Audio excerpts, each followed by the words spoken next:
buterevu nkwaniriza nnyo ku Big Brother Uganda webera kubanga otulaba amanya Big Bro Jamal Osiira Bonchild ali ku kamera webale kuba ng'otulaba kyamanyi nnyo kubanga gwe number 1 fan asooka okubeera nga mutuufu naffe tweyagalira mu kintu kino. Genda subscribing osobola kubanga ofollowinga buli kimu kyetuba tutadde ku internet, kyetuba tutadde ku online TV, online channel, okubeera nga ofuna ekyo ky'owulira ky'oyagala. Abaana tuyita mu bitone ebikulukulu ebitototo biri mu butuufu bajjajja betuwebuuzaako na buli solongas kitone nga mutuufu ng'omuntu alina ekitone tugenda leeta abantu ab'enjawulo. Towerabula ku subscribinga ku YouTube, Instagram, Twitter ne Facebook. Akawungezi nyina omuyimbi gwenguddeko wano nga mutuufu nange simumanyi naye abo bennyini betwabagamba betugenda okubaleetera. Mukulu nsanyusa okulaba. Oli otya? Kaviiri kyekyo kiriya. Naye nga abasinga waliwo omulembe ogwajja emabegaawo yali Moze Radio omugenzi alina system gye yatandika n'asalako enviiri. Bwe yasalako enviiri abayimbi ne bagenda nga basalako enviiri kati ate gwe oyagala kuzza dreads. Dreads ziba zirina okukomawo. Buuza ku balabi baffe. Mwebale tujoininga amanya gange nze Vian Captain ndi musajja muyimbi. I'm a rapper. First of all, ndi rapper ndi muyimbi nkuba ne raga. Endako. Nyinzo kyerabi. Soko tuwemu okalapa awo mpulira rapa amba ntyamu. Kati yasama ngente wobo wakana bakulete waffe tetwagala bafeke tubatwala misinde ne jeke sente tuziwenja ngo mukyala bwe tuba tukola tetulaza azala wawede kogwe blaza lebo yafenene nyoto tuswaza bubebi bo bubakushiwa wini buzala wanayete bugana ekigambo tulya wosi wakana tulinda ko tunyumye ninda ko tunyumye neto lwati wasose kiga kasende akasoka ko kantabudde kati yasama ngente Mainti ne bawagizi boliko. Nedda se. Walikwa. Nedda se. Kati oluyimba basi yali aluyimba balita Kawempe. Balita Kawempe. Etaito yalo. Etaito yalo. Captain. Wandise. Utandikira wa kubanga emyaka gyosi mikulu nyere oli mwana muto. Naye kyemmanyi ndowooza music tobaddemu nnyo obaddemu katono wakayingira. Otandise otya oyingire paka kati olwaleero. Kakati music namutandika nkyali muto goge mazima okumwagala natandika omwagala nga nkyali musajja muvubuka mutonyo naye kati okumuyingiramu officially namuyingiramu ndowooza nga nakamala senior 6 ng'ebitabo bintabukidde nga results zikomyewo nga ndabidde ddala ebitabo sijja mmalako so nga ntula wansi n'abazadde nga mbagamba ekitabo sijja sobola kati awo netukanya bulungi. That was around 2017. Yeah, 2017 awo nchitulira mudala ne bampa olukisa kainange we namutandikira officially. Okay. Kati ekitegeeza mama tata we bali bakukkiriza ogenda music. Yes. Okimanyi olina omukisa munene nnyo. Ekyo kye neebaza Mukama. Amanyi maama wange we namugamba mbu njagala kujoininga music. Namulaba eziga lyamuvaamu. Eziga lyamuvaamu. Ng'akabiraki. Kyamuluma nnyo kubanga we nali nga nkyali mutototo. Nali sikwewaana naye nali mugezigezi mu kibiina. Something like that. Naye when nayongera okukula neddalu neryeyongera I lost focus totally. Kati ebitabo awo nkiteera. Mama nindako. Mama yakaba nga sanyu obanga just alaba gyolaga sibirungi. Yali nnaku ng'alabira ddala nvuddeko. Omwana afuuka omufaasi wangule. Ebiseera nga nkuzizza enviiri kati sokoleka ezineno n'owuzi siyagala. Ebiseera yo nalina like that whole 1 year kuba namala mu 2016 kumala senior 6 kati eyovaaka yonna enviiri saasayako kati enviiri gantuddeko ku mutwe we bati so yali alowooza wakyaliyo ku future waliyo hope ekitegeera kati we namugamba ekitabo nedda awo eziga ne lijja ng'awule ng'alabira ddala mutabani wagenda avaamu eziga limu Zala teyakaaba sajja yali agenda kunzitira mu nyumba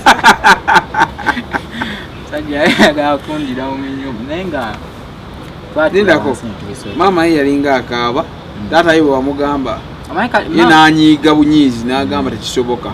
Omaze senior 6? Naze senior 6. Omwaka kyo 2016.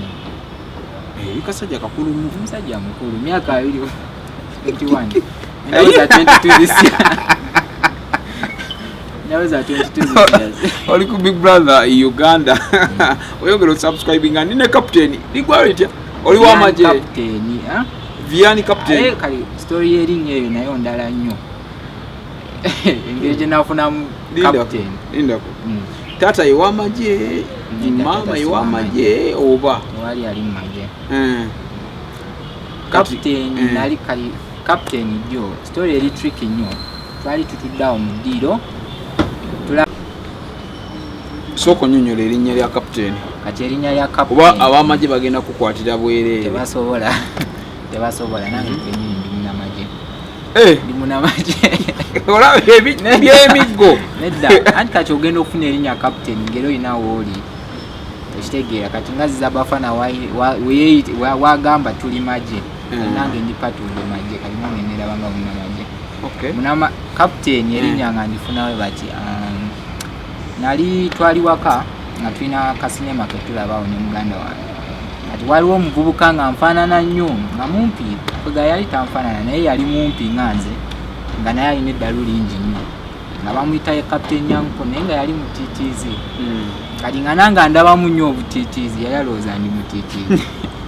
Ndabamu nnyo obutiitiizi ko nga ngamba kolo sikuŋŋa like twafulumako wabweru we are moving one time awo Kawempe kubanze ni musajja wa Kawempe.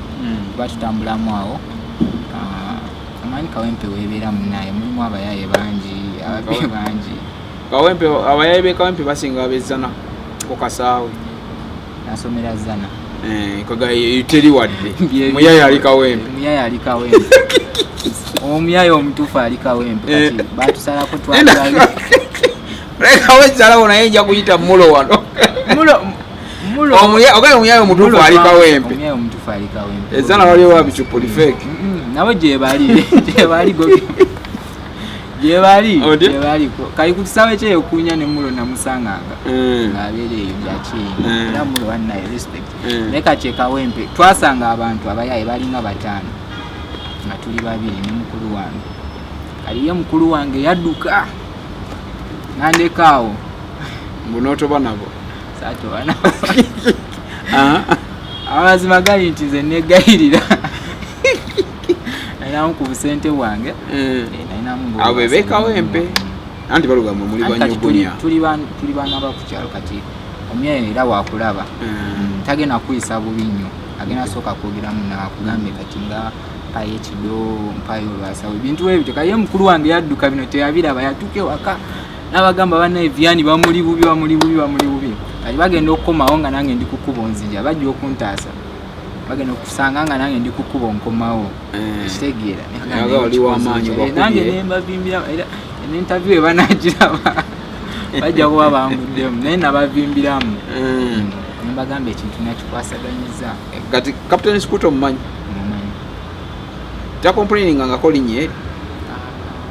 Kuba twale wowe wa mitana nagamba kukwatira bukwatizinga bakuyita captain mugwe captain waliwo yali alize mbali bamuyita captain Dolo bayayita wai naji yayita na katigwe olina okulinyweza ennyo waliwo nannyini lyo nedda erinya captain teriri ko nannyini lyo anti wane wafe music industry lina nannyini ola kali nerinya Viani waliwo omuyimbi gwe bayita Viani ndowooza Viani naye asobola ovayo naganda mukota naye ng'erinya Viani gyo lyange. Okay Captain soko nyonyole ku mulabi waffe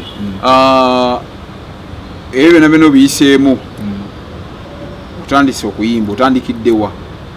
Nina kazini wange alina studio owninga studio bagita First Class Records eggulo bakuzaala ggulu nedda yagendayo nga business.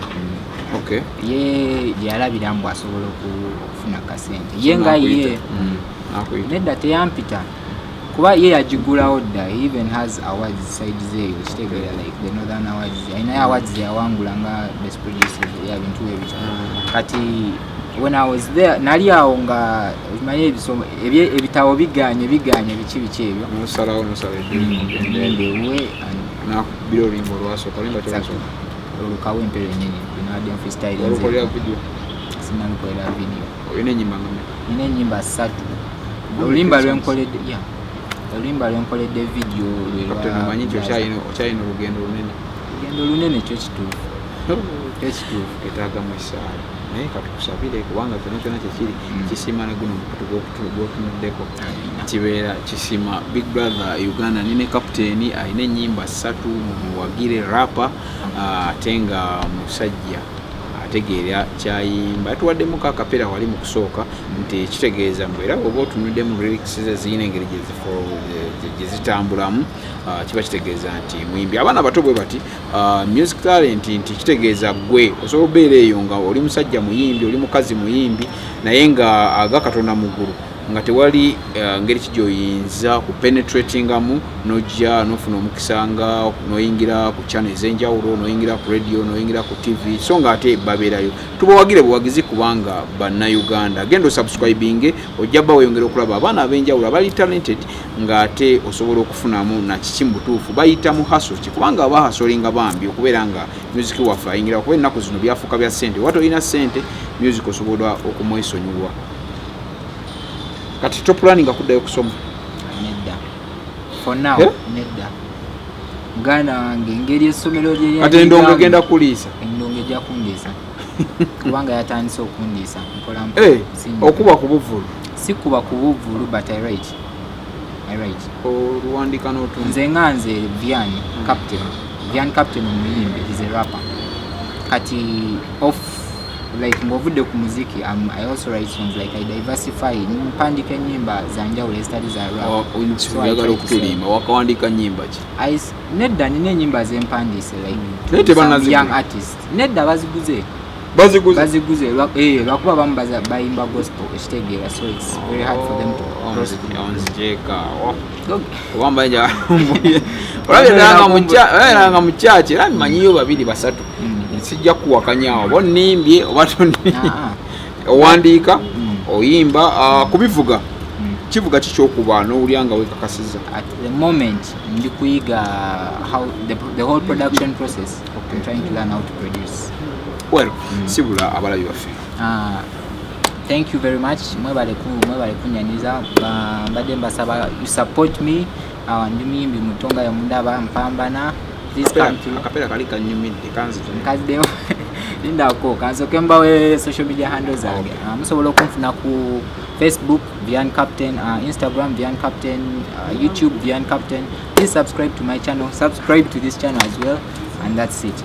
Akapera kati yasama ngente bwoba wakana bakulete waffe tetwagala bafeke tubatwala misine ne jeke sente tuziwenja ngo mukyala bwe tuba tukola tetulaza azalawa wedeko gwe blaza lebo yaffe nene nyoto tuswaza baby